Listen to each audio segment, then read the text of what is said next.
Hello' viewers, restaurant ষ্টাইলৰ এটা মই চচ বনাই দেখাম। একেবাৰে সিক্ৰেট চচ। আজিলৈকে নিশ্চয় কোনো এই চচটোৰ বিষয়ে জনা নাই। যিবিলাকে জানিছেতো জানিছে, যিবিলাকে জনা নাই তেওঁলোকে এই ৰেচিপিটো খাই আপোনালোকে বনাব পাৰিব।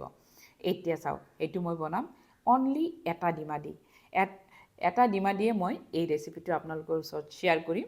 ভাল লাগিলে এটা লাইক কৰি দিব আৰু মোৰ চেনেলটো ছাবস্ক্ৰাইব কৰি ল'ব। ফেচবুক ফ্ৰেণ্ডবিলাকে মোৰ চেনেলটো ফলো কৰি ল'ব।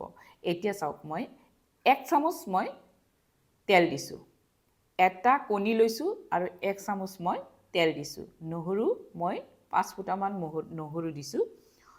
তেলখিনি যেতিয়া গৰম আহি গ'ল, মই জুইকুৰা মিডিয়ামত দি লৈছোঁ। 2টা কেঁচা জ্বলা দিছোঁ।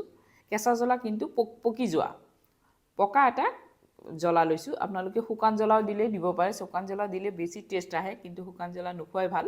কেঁচা জ্বলা যেহেতু ঘৰুৱাভাৱে আমি খাম, কেঁচা জ্বলাৰ পকাটো দিছোঁ। এতিয়া ভালকৈ মই যেতিয়া হৈ গৈছে, ভাজা হৈ গৈছে, তেতিয়া মই কণীটো ইয়াতে ঢালি দিছোঁ। কণীটো ঢালি দি একদম ধুনীয়াকৈ মই ভাজা কৰিম। এইটো কণীটো আমি যেনেকৈ মামলেট বনাই ভাজা কৰি খাওঁ, তেনেকৈ বনাম। এতিয়া মই ইয়াতে হালধি দিলোঁ, আন্দাজমতে নিমখ দিলোঁ, হালধি অকণমান দিছোঁ যাতে এইটো কালাৰটো ধুনীয়া হয়। এতিয়া যেনেকৈ ভাজা কৰি ল'লোঁ, দুইফালে মই ভাজি ল'লোঁ। হালধিখিনিও যাতে ভাজা হৈ যায়, কেঁচা হালধি যাতে নুগোন্ধায়। এতিয়া মই কণীটো সৰুকৈ টুকুৰা কৰি ল'ম। এতিয়া আপোনালোকে ভাবিব পাৰে যে বাইদেউ কণীটো ভাজিও ল'লে, আকৌ কণীটো তাতেই ভাঙি দিলে। সেইটো এতিয়া নেক্সটত আপোনালোকে এইটো দেখিবলৈ পাব। এতিয়া মই ভালকৈ ভাজি ল'লোঁ।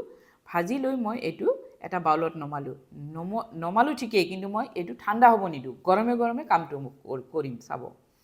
এতিয়া চাওক, ইয়াতে মই মিক্সাৰ জাৰ এটা লৈছোঁ, সৰু জাৰটো লৈ তাতে মই গোটেইখিনি দি দিলোঁ। এতিয়া মই ইয়াতে চাট মছলা দিম। যাৰ চাট মছলা আছে দিব, যাৰ নাই মই এই 1/4 টিস্পুন চাট মছলা দিছোঁ।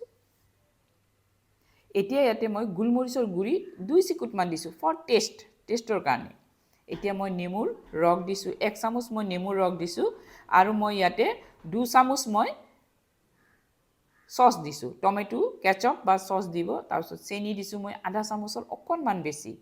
এতিয়া মই যাতে ডিমাটো গোন্ধ নাহে, তাৰ কাৰণে মই ডালচেনি পাউডাৰ 2 চিকুটমান ডালচেনি পাউডাৰ দি দিছোঁ। এতিয়া অকণমান মিক্সাৰ জাৰত মাৰি লৈছোঁ। মাৰি লোৱাৰ পাছতহে ইয়াতে পানী দিব, তাৰ আগত নিদিব। মই ইয়াতে 2 চামুচ পানী দিছোঁ। পানী দি মই মাৰি লৈছোঁ।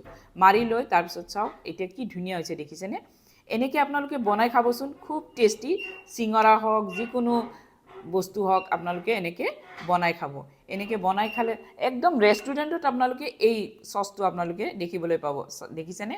একদম কম খৰচত, কম সময়ৰ ভিতৰত আপোনালোকে এই ৰেচিপিটো ঘৰতে বনাই খাব পাৰিব।